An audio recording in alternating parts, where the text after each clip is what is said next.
majority of the companies and startups are burning out because they don't focus on marketing aspects? I truly believe if a company wants to be successful and sustainable and have continued success, and so it depends on the scale of your company. But I would say in our line of work, I think the biggest and the most important part is having a great team around you.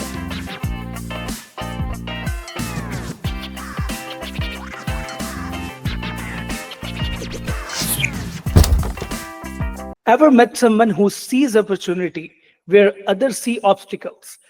That is Christella Labrador. She isn't just a CEO, she's a revenue revolutionist. Brands, non-profit leaders, they call her to level up. So let's get inspired together. Thank you so much, Christella, for your precious time. First of all, thank you so much for the opportunity. I really, really appreciate you having me here today and be connected with your community. So thank you so much for having me here today. The pleasure is all mine. And Christella, when I was going through your profile, you became an entrepreneur in a very short period of time. Like, who was the inspiration behind it? Like, you planned to start a marketing agency, or like it was just happened? I'd love to say it just happened. Thank you so much for that question. Both my parents run their own companies. My mom runs a recruitment and training agency. She trains nurses all across the world. She started her company in the Philippines, where I'm originally from. And then she expanded her company in Hong Kong, in China, in London. And I guess through, being as a young woman, being around my mom, seeing her grow that company from a one-woman team to growing today, I think that's really inspired me. So I got to see how she built the company from scratch, her sales and marketing. I got to see how she developed her skills, how she balanced, business and life at home, and continue to have that level of success. So I think it really started off with my family business. Once I've realized I really enjoyed the sales and marketing aspect of her company, I made a realization, I think maybe I can take it another step further. So I went to university in Brighton University, which is based in the south of the UK. I studied business management with marketing, and I studied even further in leadership management and entrepreneurship. So learning those skills, learning the knowledge on leading teams, managing teams, successfully leading teams, and running an operation, that gave me a bit of more confidence. I was like, I think I can do it. Got really lucky. I found an agency based similar to what I'm running now. I found an agency similar to this in Brighton. That's how I started my career in business management marketing. They taught me 360, how everything worked. I told my manager within 6 months being in the company, I love the philosophy. I love how the company stand for. I love how systems work here. I see myself running one of these agencies one day. And I was really grateful and lucky to be mentored by the CEO. He taught me how the sales and marketing worked, the operations, the management, and eventually he helped me up to set up my own company. So I guess it happened through passion, through energy, a lot of drive, and overcoming a lot of obstacles, which I'm really grateful that he trusted me through that process. Yeah, like learning from your day-to-day routine is the most important thing. Like, why I'm doing this movement, like this happens in an entrepreneurial life, right? What are the some one of the major challenges you hit when you were starting as an entrepreneur? You were facing a lot of difficulties and you may be thinking, like, why I'm doing this? Yes. So tell about those moments. I love that. I love that question. I think every single time I've had an incredible year or I have the most profitable year, in most cases, I don't really remember the best times. In most cases, I remember the most challenging times. So my first challenge, I would say I opened up my first company at 21. So the biggest challenge I faced was the fact that I was so young. I didn't really know much, but I had a bit of courage. My mindset was, what have I got to lose? I've got everything to gain. So I guess the biggest challenge at the time, I was young. I had not much experience. I didn't really know the potential risk of the decisions I was about to make. I'm not sure if it's going to be a good decision, the right decision. I didn't know. I just thought I'll just give it a shot and give it a go. And so in my early stage of my career, I was prejudged a lot of the time. I was prejudged because I was young. I didn't have much experience, so wasn't sure if the clients would work with me. I started hiring people that were a lot older than me and have a lot more business experience. But in a lot of cases, I didn't know if they trusted me that I was going to be the right business owner and mentor and to coach them. So I think in the beginning, I was prejudged quite a lot just because I was young. It was a male dominated field in a sales aspect. And so I guess in the beginning part of my career, I started to doubt myself. I think I don't know if I'm actually maybe not old enough to run a company at this point. I don't know if I have the skill set yet to run a company at this point. I don't know if I have the business acumen to be able to run a company at this point. So there was definitely a lot of doubts coming through. And I was really grateful to have a mentor who really believed in me and helped me set up the company. And he basically mentioned, was like, well, you're qualified.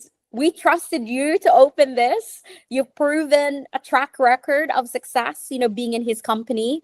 And he allowed me to fly. And he said, a lot of these people that are applying jobs for your company, they need coaching. You're more qualified at this point, and you can give those opportunities to other people. So I guess having a mentor definitely helped a lot because he taught me how to think a certain way.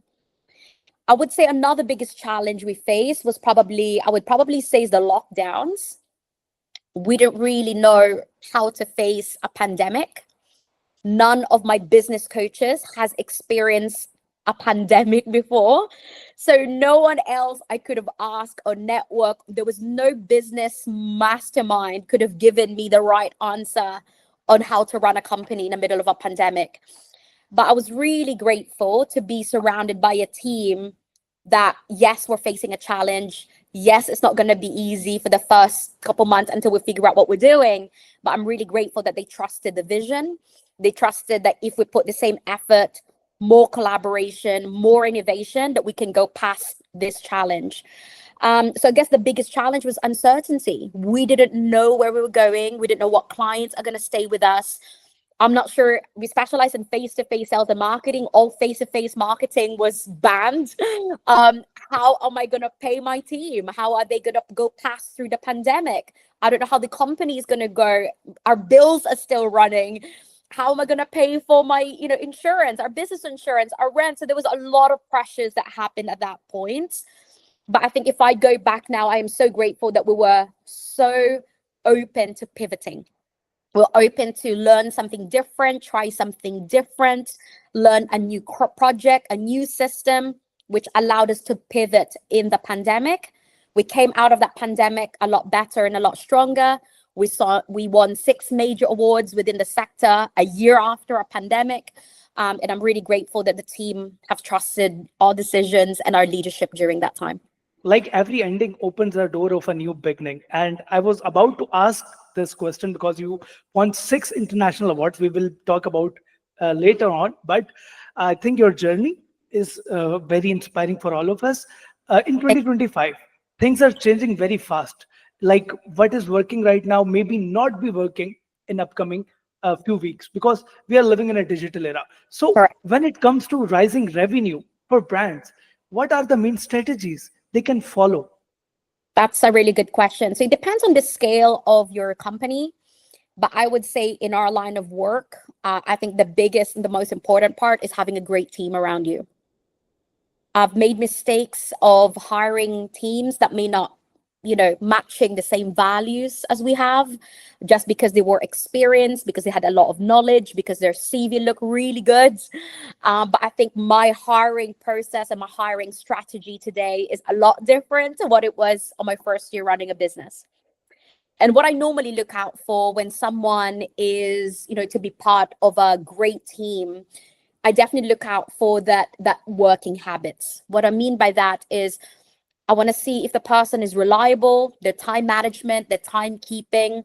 Do they have the fire to improve and get better to succeed? When I was a first new business owner, I think I looked at the CV based on their knowledge, how much experience they have. And now that I have a lot more experience now, I truly believe experience is not needed. The reason why is because the world is always evolving. so I can personally train them specifically how we do things. So I think having a great team that matches the value that you're looking for and that you personally believe in, I think that's definitely great for raising brand awareness, because you're going to be working together. You're going to be with each other 8 hours, 10 hours, 12 hours a day. Then I want to make sure that we can bounce off ideas. We can cover challenges. We go through the challenges together instead of just because of your 5 years, 10 years experience. So I think that for me is number one when it comes to leading a business. I love what you mentioned about technology. Um, part of our system now is we have AI system when it comes to hiring people. We have an AI system that can scan thousands of emails. We have an AI system that can, respond to candidates, the common questions, the common concerns. Everything has been done. We have an AI system that would be able to star candidates based on their interview process. So for me personally, to have a successful company, you need to have a great team, but I think you need to have a great system that would find those people as well. Finding right person for right job is the most important thing, and I think Agree. it's now becoming very difficult in 2025 because we have a lot of people. But now let's settle this, like social media, traditional marketing, social media marketing, and now we have AI. You have talked about AI. So Yes. where should brands be focusing their energy today? Because every brand, every entrepreneur, they are confused when it comes to marketing. Mostly I was going through a report which was saying this, that majority of the companies and startups are burning out because they don't focus on marketing aspects. So what is the main reason behind it? I love that question. So I truly believe if a company wants to be successful and sustainable and have continued success, I believe they need to have a sales and marketing strategy. And how I see it is starting off with indirect marketing. So that could be a platform for social media, that could be TV ads, that could be magazines. They got to be aware everywhere if they want to have that level of success. The second one is, I think every business, if they want recurring, repeated customers and a continuous cash flow, I think they also need to have a direct marketing budget. And we specialize as a company in face-to-face sales and marketing. Because technology now is growing so fast in the digital world, what more consumers now want is authentic conversations. So face-to-face marketing now, I truly believe, is going to be growing faster more than ever, because there's so much going on online and digital that so many people just skip through those ads. Think about how many ads we skip on YouTube nowadays, on Amazon Prime, on Netflix, right? Exactly. However, with face-to-face marketing, we get to have an experiential conversation. Customers can learn about the products, they can learn about the service, we can tailor the product and the service to the individual. We could be able to ask them questions, how we can tailor our product to them. And having that conversation, that would be most likely that customer would become a customer, but making sure they become repeated and long-term customers. And repeated long-term customers is what creates sustainability to a lot of businesses in the world. So I truly believe if a business want to be successful, they got to put indirect marketing budget, direct marketing budgets, and most importantly, use AI system to make all of that process a little bit better, which obviously allows them to be a lot more efficient with about the day-to-day tasks. You have summarized the whole process, and I think after every decade, the previous thing continues, because you have talked about face-to-face marketing and it's all about traditional marketing. And usually I think when people are spending money, millions of dollars, trillions of dollars, on ads without any meaning, without any proper targeting their audience. Because I, as far I know, digital marketing is all about targeting the right person, not getting like thousands, millions of followers on your page. But when your followers are not converting into your potential customers, I think it will not going to work for your business. Like, I'm not an expert. You can correct me if I'm saying it wrong. Everyone is talking about personal branding. Does it really matters, or just it's just a buzzword? That's a great Personal branding, question. personal branding. I'm so glad you asked this question. I had the opportunity to speak at an event in Portugal just over a month ago regarding personal branding. And it was really interesting because I think nowadays, business owners, if you want to become a business owner, you want to become the best in your field, if you want to be the person that's really going to be a spearhead in your specific department, I think it's very important now to build your brand. And why it's important to really build that brand? Number one, you're going to be known as a person who is the expert of the field. And I think when you build that brand, more opportunities come your way. And I've had the last couple years, spending a little bit more time in building my LinkedIn pages, my website pages. I built a lot of brands since I first started. And I truly believe personal branding is now more important more than ever. If you're a business that's looking for new clients, if you're a business that's looking for new customers, if you're a business that's looking to work in collaboration with other businesses, or maybe you're going to be looking for opportunity to hire people. What I've noticed when I'm hiring people, they don't just look at the company. What they also look for is who they're going to be working with. So every candidate that I've interviewed, I know for a fact, not only they've looked at the website, but they've also seen my LinkedIn profile. And we had a promotion recently in our office, in our office here. And one of the ladies mentioned one of the reasons why she decided to move away from her last position because she had the opportunity to work with her director, with her business owner, but she knew that if she works with me, she's going to work directly with me every single day. And so, so just because she knew, she's seen my profile, she's seen the work, she's seen the success that we've created, she decided to leave that company and decided to work with us. And she's an incredible person to work with. So I think definitely building that brand, building your authority in the sector, showing your services, showing the success you've created, I think is more important now more than ever. It creates more opportunities. It creates more competition for sure, for a lot of the business owners that you'll be competing with. Yeah, very, very, very true. Because creating your personal brand, because it will give trust to the audience, right? So looking ahead, because you are a revolutionist and you are working on digitally, you are working on multiple projects. So looking ahead, what kind of businesses do you think are going to thrive in next 10 years? So like, what will you going to suggest to newbies, those people who are just wanted to start their business? So what sort of businesses you will recommend? I love that. That's a great question. I think whatever business you decide to open, whatever business that you want to succeed in, I think the most important part is developing skills first.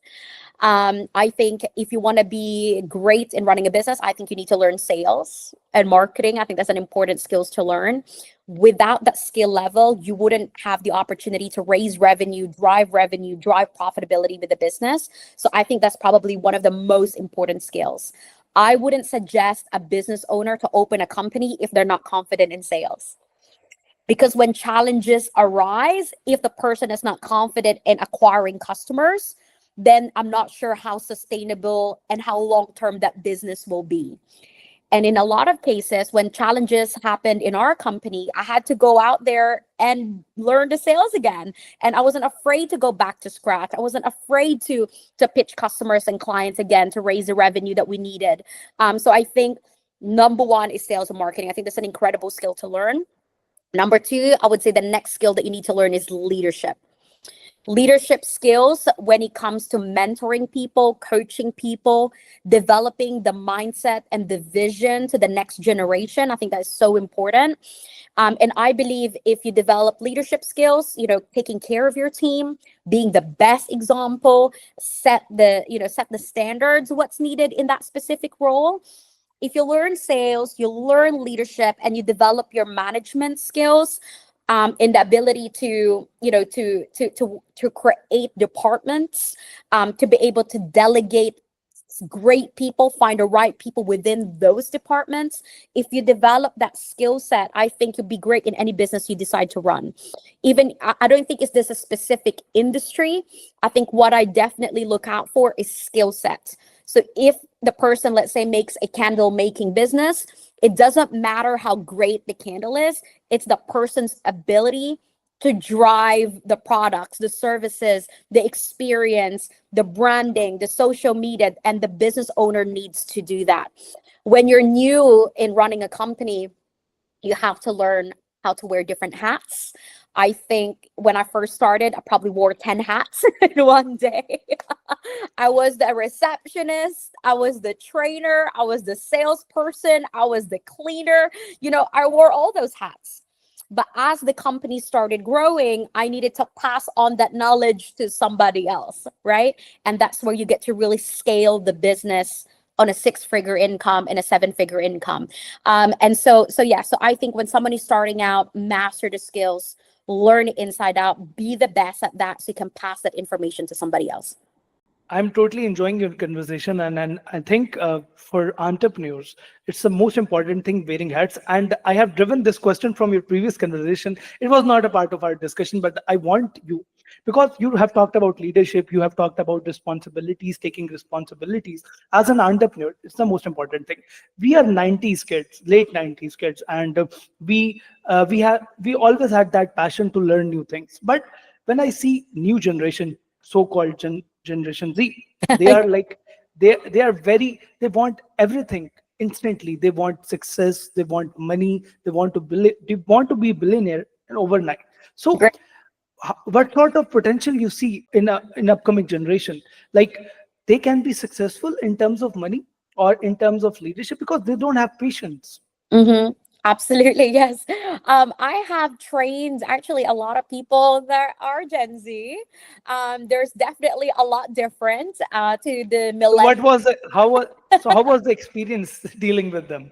Yeah, I think it's great. I mean, personally, it's different strengths, just a different philosophy, just a different way of seeing things. What I love about working with the Gen Zs is they're open for new ideas. They are always open for innovation. They're always open for collaboration. And they are open, to be able to see new ways of doing, which is great. And I think if you want to excel in a business like today, you have to have a group of people that are open for change. Because if we're stuck in our own ways on how, let's say I built the company when I first opened my business at 21, how I built my business then is a lot different to what it is today. So if I only find people that how they want to run 10 years ago, I'm not sure how successful it would be. So I love the change. I love that they're collaborative, they're open for new ideas, new projects. What I really like is they're open for completely different philosophies, which is really exciting. I think a lot of people maybe in the millennial that I've worked with in the past, but like, I'm not really sure if I'm open to change. It might take them a little while to be those changes. But I think working with the Gen Zs, I love that, they're not afraid of the change. They're not afraid of evolution. They're not afraid of jumping to something different. And that is why I think if you're a business owner, if you want to have a diverse pool of people within your company, you got to learn how to be adaptable with those different generations. Yeah, like totally agree on it, because having different ages people in your company, that will make more impact. So finally, like usually if we get one award, we become very proud, especially international awards. But on the other side, you won six awards and you are still down to earth. And Oh, tell us the story behind one of them and what made it special, how it happens. Like it was like a quick success for you, like you made it slow process. 100%. So, yes, exactly what you said. It was a slow process in the beginning. I guess the best way to describe that, I guess the first couple years of running a business was really just building foundations. Very similar to a plant, I would say. The first, part of, trees is building the roots. And at the time, I didn't really see much success. I was breaking even as a business, maybe made small profits, but it wasn't really a business that I could say was a big business at the time. So it was building roots the first couple years. I was continually still developing my leadership skills, my entrepreneurial skills, how to deal with different brands, how to work with different people, how to work with different managers. So there was still a lot of skill set that I needed to learn. But I think when it really happened was, I would truly say, is definitely the lockdown. The reason why I would say that that pivots everything was how we saw the situation. I think it was really about perspective. At the time, you probably saw the news. All businesses are shutting down. A lot of businesses can't, keep up. A lot of businesses can't handle, the pressure of the lockdown at the moment. And I just remember thinking, I don't want to be part of those numbers. I wanted to develop a business that's going to go past the lockdown, it's going to go past the recession, it's going to go past double dip recession, and still created a lot of success. So everything I think comes from mindset first. Because we're excited to go past that wave, we were prepared to do everything what most people were not willing to do.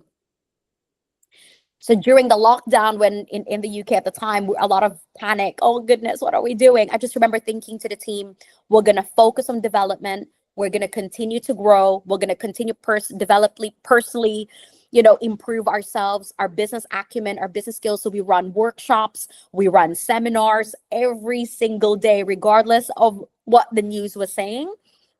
And we were just prepared to do what most people are not willing to do. So whilst most people watching movies and Netflix during lockdown, we weren't training seminars. We didn't know what we were doing, but we might as well just equip. We might as well upskill. We might as well learn something new, do something different.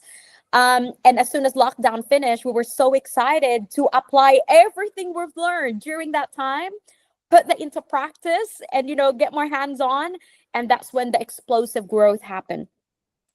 And I'm happy to share, we continued that momentum since then.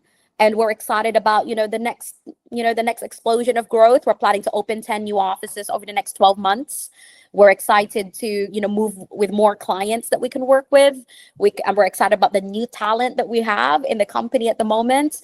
So we're excited about the next step, where the company is heading. That is commendable, and we wish you more and more success. So, this is the time of a rapid fire round. So, I will be going to ask you some rapid fire questions, and you have to answer them very quickly. Ah, Uh, let's go. it was not a part. It was not a part of discussion. So, I made it like in a very fun way. Great. So, one superpower you wish you had. I would say decision making. When I first started, I wasn't good at it. So I would say decision making. Make decisions quick. If it's good, great. If it's not, we learn from it. So, you don't want to be like invisible. You want to fly or something like that. That kind. You don't need that kind of superpower. I could, I guess. I would say superpower. I would probably say I love traveling. So if I could travel and go from one city to the other, that would be amazing in no time. No flights and no queues, no lines. Yeah, it would be great traveling and go from one city to the other. That would be awesome. Okay. So, tea or coffee? Coffee. Okay. One thing you wish you know earlier in your life. I would say everything's going to be okay. I think I Okay. Any stressed a secret? lot in the beginning. So I think, worried too much. Not sure if things would work out. And it worked out all right. Yeah. So, any secret talent that nobody knows about yourself? Oh, secret talent. I would say I love cooking. I barely Hmm. cook. Okay. It's a busy schedule, but I do love cooking. I barely cook for any of my team or any of my family members, but I do enjoy it when I get the chance. Okay. So, you are a morning bird or you are a night owl? I'm a morning person. Okay. Call to text. Paul, I gotta hear your voice. Okay. So, this is an end of a rapid fire round. So, we had a very big things to discuss, a lot of things to discuss, but at the end of the day, we have a time limit. But before leaving, any message, any quote you want to share with aspiring entrepreneurs, those people, they are already working but continuously failing. So, what is one tip that you want to share with them? I would probably suggest is find a coach, find a mentor, find someone that is an expert in the field. Get some coaching, get some development. Send me a message on LinkedIn. I will tell you and be real and be honest with you what could be your potential step would be. So yeah, I guess definitely get some coaching, get some mentorship. There's a lot of coaches now, around, social media and, in the online space. So if you know someone that you want to be able to get the same results, then you got to pick their brain. You got to understand why they do certain things. You got to understand the psychology, how they make decisions. And yeah, I think that's going to bring a lot of success, hopefully, to the next step of your development. Thank you so much for your precious time. And I think all the viewers will going to love this podcast. I thoroughly enjoyed this podcast and learned something new. So if you like the podcast, then do subscribe the channel and press the bell Definitely. icon. And we will be going to meet you in the next podcast. Till then, take care. Bye bye.